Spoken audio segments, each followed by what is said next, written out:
because I'd been through the Pentagon. Right after 9/11, about 10 days after 9/11, I went through the Pentagon and I saw Secretary Rumsfeld and Deputy Secretary Wolfowitz. I went downstairs just to say hello to some of the people on the Joint Staff who had used to work for me, and one of the generals called me in. He said, "Sir, you got to come in. You got to come in and talk to me a second." I said, "Well, you're too busy." He said, "No."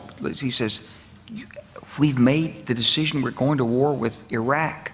This was on or about the 20th of September. I said, "We're going to war with Iraq. Why?"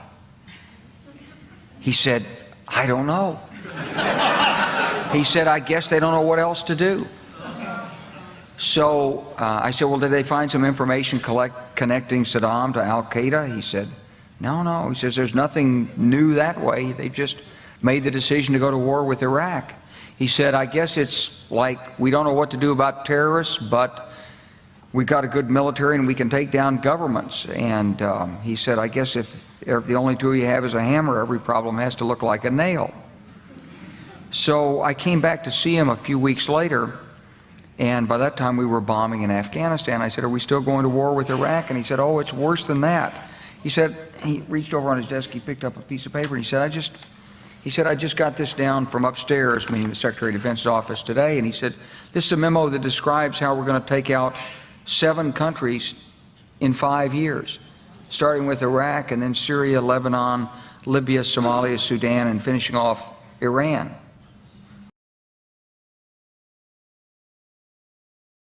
This is a memo that describes how we're going to take out 7 countries in 5 years, starting with Iraq. My fellow citizens, at this hour, American and coalition forces are in the early stages of military operations to disarm Iraq, to free its people, and to defend the world from grave danger.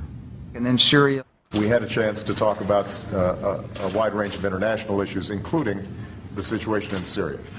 And I have to say that all of us who've been seeing the terrible pictures coming out of Syria and Homs recently recognize it is absolutely imperative for the international community to rally and send a clear message to President Assad that it is time for a transition, it is time for that regime to move on, and it is time to stop the killing of Syrian citizens by their own government. Lebanon. They both had different reasons, the State Department and the White House, for wanting Israel to do it, encouraging them to do it, supporting them. Our Air Force worked very closely with the Israeli Air Force for months before this, not necessarily with a deadline, knowing when it would happen. It was always going to be whenever there was an incident, they would take advantage of an incident. The word I used was fortunate timing.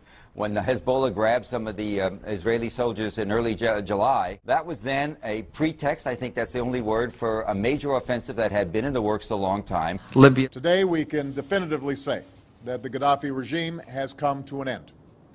The last major regime strongholds have fallen.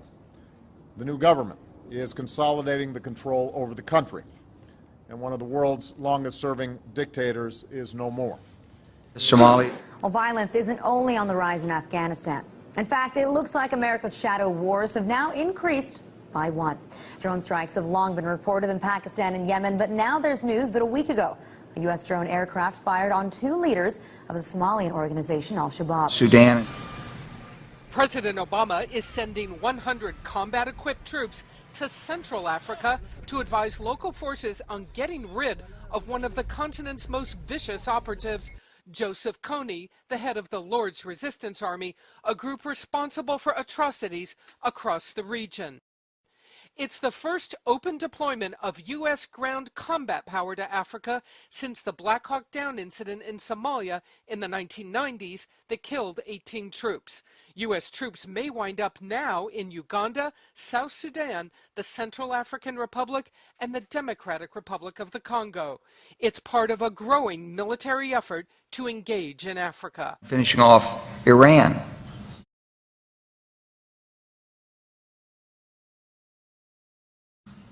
I said, "Is it classified?" He said, "Yes, sir." I said, "Well, don't show it to me." And I saw him a year or so ago, and I said, "You remember that?" He said, "Sir, I didn't show you that memo. I didn't show it to you." I'm sorry, what did you say his name was? I'm not going to give you his name. So go through the countries again?